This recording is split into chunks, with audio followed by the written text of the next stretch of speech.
We have all been there. It's 9 p.m., you have a doctor's appointment tomorrow, and you cannot find that one lab result from 2 years ago.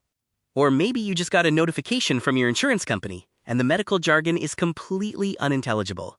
For years, we've tried to solve this by Googling symptoms, often leading to panic, or recently, by asking AI. In fact, OpenAI revealed that even before today, health was one of the most common uses for their platform, with over 230 million people asking ChatGPT health and wellness questions every single week. But there was always a problem. The I didn't know you. It didn't have your records, your history, or your context. That changes today. As of January 7, 2026, OpenAI has officially introduced ChatGPT Health. This isn't just a new plugin. It is a dedicated, sequestered experience designed to plug directly into your medical records, wearables, and insurance data. It's built to aggregate that messy pile of PDF portals and apps into one conversation. In this video, we are doing a deep dive. We're going to look at the privacy controls, which are massive, the new integrations with Apple Health and MyFitnessPal, and the HealthBench safety system they built with over 260 physicians. Let's get into it. First, we need to understand what this actually is. OpenAI describes ChatGPT Health as a dedicated experience. If you get access, you select Health from the sidebar menu. The core concept here is isolation. OpenAI knows that health data is radioactive. It is deeply personal. So they have built Health to live in its own space within the platform. It has what they call separate memories. Here's how it works. The context from your health chat stays contained inside that space.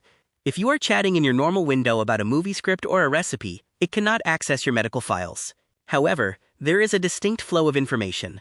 When helpful, the health model can use context from your non-health chats. For example, if you mentioned you just moved to a new city or had a lifestyle change, to make the health answer more relevant.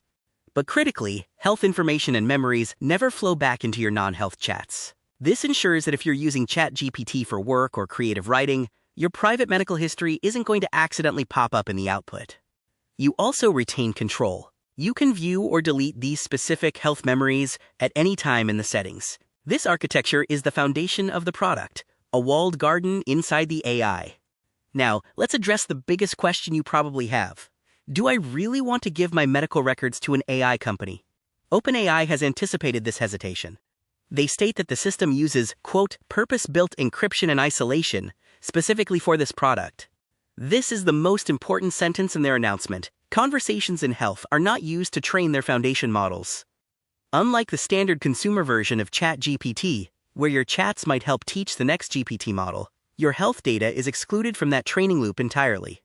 They have also implemented multi-factor authentication, MFA, specifically for this section to prevent unauthorized access. Even if someone got into your account, the health section has that extra layer of protection. But how do the records actually get there? OpenAI isn't scraping this data themselves. For US medical records, they have partnered with a company called b.well. If you work in healthcare tech, you might know them. They are a large network for connected health data in the US and adhere to strict industry security standards. You can connect your records through them, and you can revoke that access at any time through the Apps section in Settings. The same goes for apps. If you connect MyFitnessPal or Apple Health, and then decide you're uncomfortable, you can disconnect them, and they immediately lose access. So once you've navigated the security, what can this thing actually do? The capabilities are surprisingly broad, moving beyond just medical into lifestyle.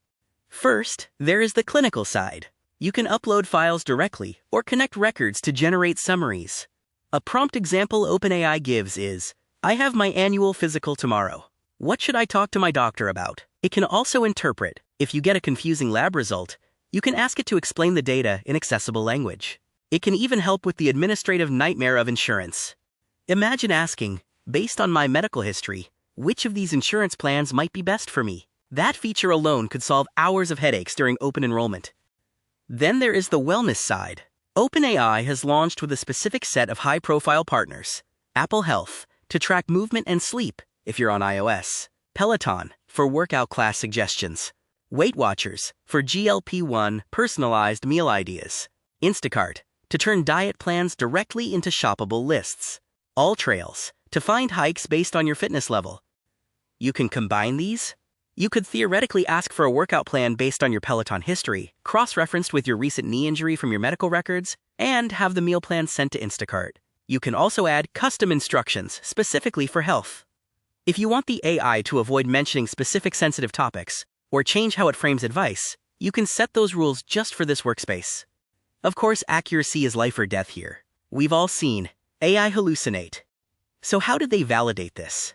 OpenAI claims they spent 2 years working with more than 260 physicians across 60 countries.